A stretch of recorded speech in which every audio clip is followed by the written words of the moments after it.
But steroids only bothers me for these reasons.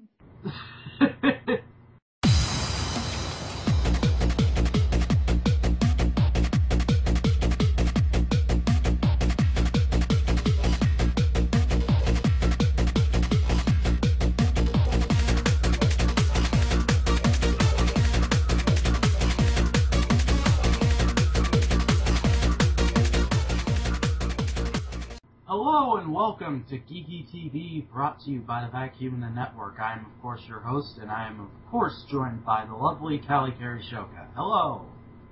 Hello! Yeah, we're a little out of it today. I'm still sick. No, this is just me all the time. Oh, yeah, that's right. I keep forgetting. But, yeah, pretty eventful week in TV. A lot of stuff came out, some of which I just won't be covering this week, mainly referring to The Legend of Korra there, which the first 2 episodes got leaked on the official site because they got their Facebook page to 1,000 likes, but I honestly don't want to talk about it until the first 2 episodes actually premiere on Nickelodeon, just because, I don't know, maybe there are some people listening to this who, for one reason or another, can't get on CorraNation.com. And the other interesting piece of news that came out for the TV shows that we covered this week is Sherlock Series 3 isn't going to start filming until 2013. I don't know if I can wait that long. You're 15, you'll survive.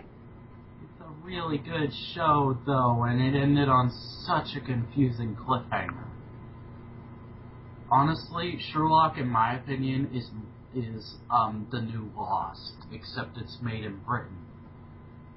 I've never seen either series, so But, other than that, I've been pretty good this week, just mainly doing what I do, getting videos out, gearing up for the first 2 episodes of Toy Reviews Prime Time, and now Prime figures have fully hit my Toys R Us, so I'm pretty much supplied with Prime figures until the end of the month, if I were to go and just buy everything that's there right now, but of course I don't have that kind of money, so but I did find first edition Starscream, which made me very happy, so him and Soundwave are going to be the first 2 figures I'll be taking a look at on that series, but how have you been? I've been awesome. Kind of, sort of. It's been a very interesting week. Yeah. It has, hasn't it? It's been filled with sewing, with Transformers, with online shenanigans, and with headaches. Giant robots! That has been my week. Anyways, before we get even more derailed, let's go on to the new shows. New shows. Young Justice. So, kicking off the reoccurring shows, we have Young Justice Season 1, Episode 22, Agendas. Superboy returns to Project Cadmus, where he learns the top-secret genetics lab may have created another Superman clone. In the show, you see, that's a bit confusing for me, because in the description, they say it's a Superman clone, but in the show, they just keep calling it a super clone, and I know that's a bit nitpicky, but whatever. This was a pretty decent episode. I'm not really a huge fan of Superboy, whether it's in this show or in the comics, but it wasn't just like, oh, I'm rolling my eyes for this whole thing because I don't care for this character. I thought it was actually very interesting, and we got him more, and I think this is actually the first time Lex Luthor's done anything besides almost get assassinated in this show. And I'm going to have to look up who voiced Lex in this episode, because I really like this version of Lex Luthor. He's definitely the DCAU version of Lex Luthor, just without some of the cheese that happened during the Justice League series. But Overall, I think this was a very good episode. Definitely worth your time if you're a Superboy fan. And I'm going to give it a 5 out of 10. Green Lantern, the animated series. And next up is Green Lantern, the animated series, Season 1, Episode 4, Razor's Edge. Aya reveals that she can transfer herself into a robot body and leave the ship, while Hal and Kilowog deal with a new threat. So, yeah, other than establishing the fact that Aya can become basically the Robo-Lantern, this episode is filler, but I did still enjoy it. Like I said, Green Lantern, the animated series, is constantly just going, this is way better than you think it is, week after week, and I don't mind that. Like, I could have just written this off as total filler and been like, whatever, but it was good. I did really enjoy the new side character that we got, the pilot of this ship, because he's basically a complete idiot who can't even operate his own ship, and that makes him hilarious. Yeah, I think I'm going to give this a 5 out of 10 as well. Last Man Standing. And next up in the reoccurring shows, we have Last Man Standing, Season 1, Episode 20, Animal Wrongs.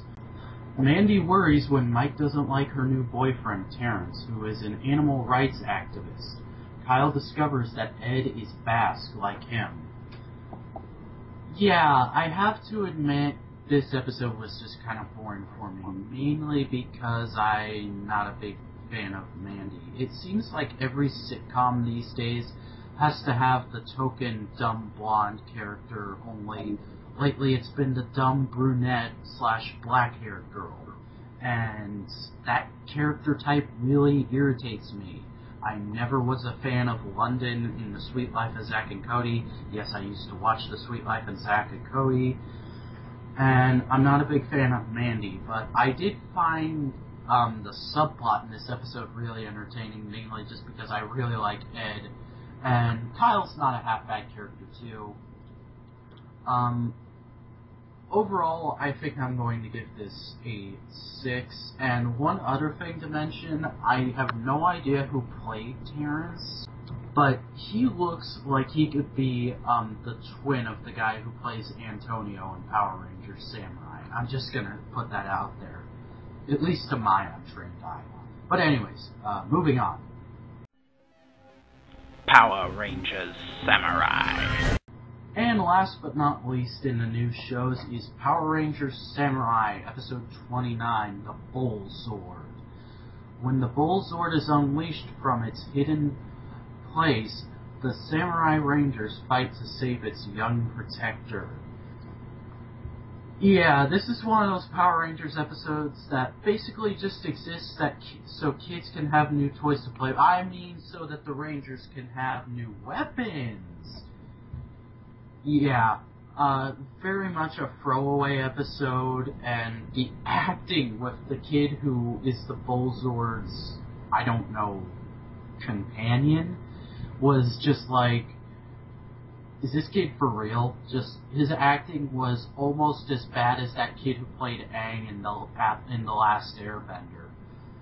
But, I don't know, Power Rangers is mainly about filler, so I can't just bash on this episode. It did have some alright points in it, but none are really coming to mind specifically at this point. So I'm just going to go ahead and give it another 5. Now, let's go talk about some ponies. Yay? Ponies! Reoccurring shows. My Little Pony. My Little Pony Friendship is Magic, Season 2, Episode 22, Hurricane Fluttershy. Fluttershy needs to overcome her self-consciousness in order to help Rainbow Dash and the other Pegasi with the rainy season. Dun dun dun!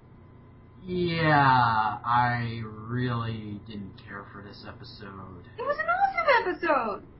Yeah, but it's my big problem with Fluttershy, and I know she has a lot of fans, but my big problem with Fluttershy is every episode that she gets that's about her character is mainly just, oh, I need to stop being such a wimp, and at the end of this episode I'm going to do something awesome that's going to make people love me. Then the next episode that's about me, I'm going to be right back to square one, and that's really starting to get to me. That's just who Fluttershy is. Have you ever met someone who is actually like Fluttershy in reality? I have, and trust me, it's the same thing all the time. They revert. It's something that really shy introverts do.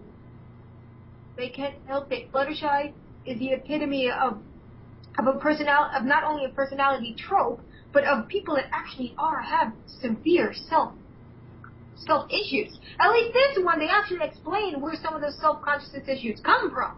Well, yeah, I will give it that, but I don't know. It's one of those things where the repetitiveness is just kind of turning me off, and like you did with the first episode of My Little Pony we looked at on this show, I kind of turned it off halfway through. Like, right after Fluttershy's training montage, I was just kind of like, I could be doing better things with my time. Suck. I thought you'd say that. It's an awesome episode. I really liked how they didn't differentiate genders like they do sometimes, where the girls do girly type things and the boys do boy type things. All the Pegasi were equal. Oh yeah, I will say that was pretty cool. Even the most girly Pegasi with like curls in the mane and everything, they were like, yeah, let's do this thing. I liked that about this episode. It's a very minor thing, but I really did like that. Oh yeah, it wasn't bad that they did that.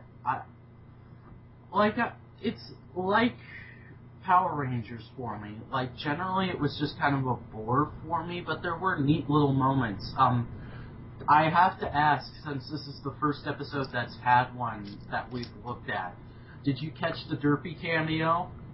I did, and I also caught the Derpy cameo at the beginning of the episode, and Steroid Pony.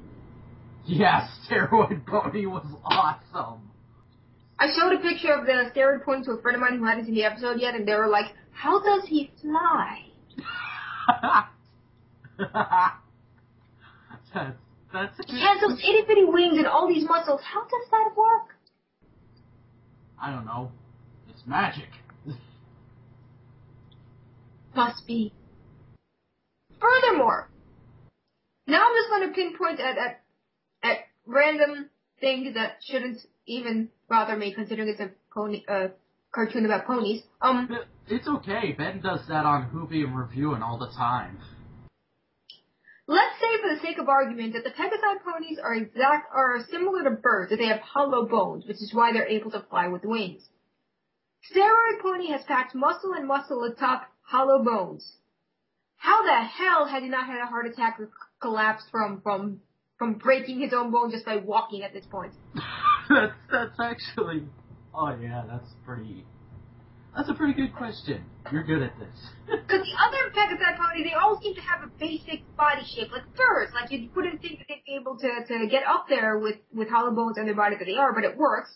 So let's just assume, for the sake of argument, that that's how they naturally are, with hollow bones. Maybe their hooves are even hollow. I don't really give a crap. But the steroid Pegasi. Maybe they have less organs than other ponies. Probably not, because there are. I'm not saying like they're just straight up missing organs. I'm thinking like maybe some of their organs do double duty. I'll probably have to research this later, but the big ground birds like emus and ostriches seem to have the same basic organ layout as small birds that actually fly, like seagulls or pigeons or whatever. But they don't fly, and I don't know if they have hollow bones. Probably not. Research will have to be done. But Steroid Pony bothers me for these reasons. Anything else you want to nitpick about? No. Okay, so what's your final rating? 9.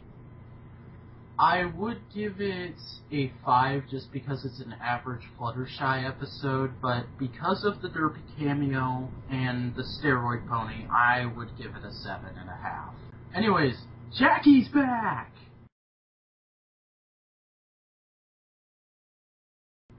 Okay, Transformers Prime, Season 2, Episode 6, Loose Cannons. Wheeljack returns to Earth searching for a new Decepticon named Dreadwing. Optimus Prime became suspicious on the reason that caused Wheeljack to come back to Earth and search for this Decepticon. I think this is a fantastic episode, in all honesty. It had so many great little moments. Like, I don't know, it was just so great. And the best part about it is Dreadwing was a Decepticon of the week. It looks like he's going to be around for a while. Nobody died or left the planet! This was the biggest shock of the entire episode. Wheeljack stayed. The new Decepticon stayed. No one died that was... Well, technically Jackie... I'm sorry, I call him Jackie, like Bulkhead does, but technically Jackie stayed, but at the same time, it's not like he's hanging around the base. He might, you don't know.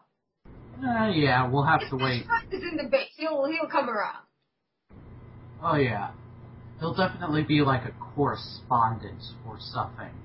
Also, I'm wondering if this entire episode took place within a matter of hours, because, like, every scene was at, like, either nighttime or dawn, and we didn't see the kids at all in this episode, which made me kind of scratch my head and go, like, what? I think it probably all took place in, between the hours probably of midnight and 6 a.m. Yeah, probably. Probably why the kids weren't around, and probably why I don't really notice the gas station blowing up either.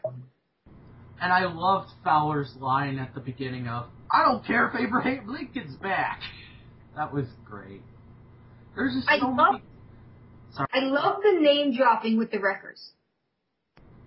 Yeah, it was cool that they name dropped Sea Spray, but... No. It's also... Not just Sea Spray. Hold on a second. Let me just get the list up from the wiki. Because there was an actual list of a whole bunch of wreckers that Wheeljack said died for whatever reason.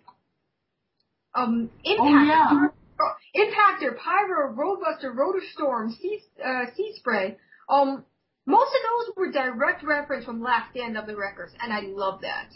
Well, see, I've never read Last Stand of the Wreckers, so I just kind of went... So I'm planning on doing it, but I just kind of... I kind of heard that and I went, okay, I guess those are from the comics. Trust me, you will love Last Stand of the Wreckers. It's amazing. The hardcover came out, it's like $50 and has a whole bunch of extra stuff. Buy it. Sea Spray as a wrecker? I'm sorry, I can't get the image of G1 Sea Spray as a wrecker out of my head now. He's this tiny, fat mini-bot with jets on his shoulder. And he's got a fetish for humans. And he talks like he's underwater all the time. So, it doesn't really mesh right in my head. It probably... Most people think about, the other Sea Spray toy that came out for the movie that's more wrecker-like, probably. But this did do one... It would be cool if they just re-released that, movie Sea Spray as a Prime figure. I wouldn't mind that. I wouldn't be surprised if they do. They did one very interesting thing for the fans, but mostly the fangirls, I have to say, I'm sorry, with the name dropping. With the name dropping of all those wreckers that were directly inspired by Last Stand of the Wreckers, if not all out pulled, it subtly implies that there is an overlord in the Prime universe, which you will not know about unless you read Last Stand of the Wreckers. You should, by the way. I know somewhat of who Overlord is. I'm guessing he's like this big bad. He is the biggest badass the Decepticons have ever had. And he is considering this universe's version of Soundwave, I'm a little bit doubtful of that. So, read Last Stand of the Wreckers. Read it.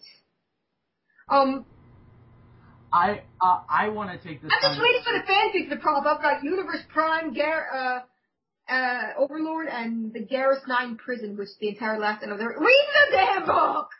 I will, okay. I'm planning on doing it. It's just a matter of time and money.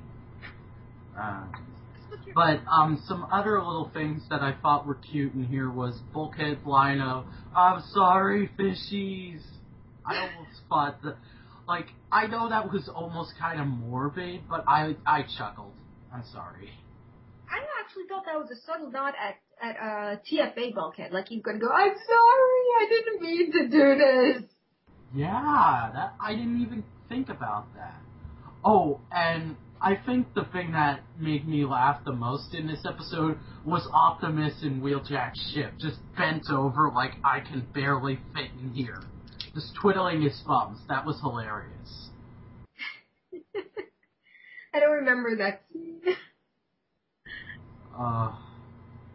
You should go back and watch it just to see that scene. Like, it almost had me falling off of my couch funny. But yeah, this was a really top-notch episode. But like not best of the best in my opinion. So I'm gonna give it a 9. How about you? Give it a 10. Oh. Anyways, it's time for us to hear about your love of Fringe. Actually, I can't. Why not? Because I missed the episode and I forgot to watch it. I thought you said you watched it. I watched the bits and pieces. I was doing something at the same time in World of Warcraft while it was on. Anyways, tune in next week to hear Callie's thoughts on 2 episodes of Fringe. Anyways, outro time. Thank you for listening to Geeky TV. I'm, of course, your host, the Vacuuminator, joined by Cally Shoka.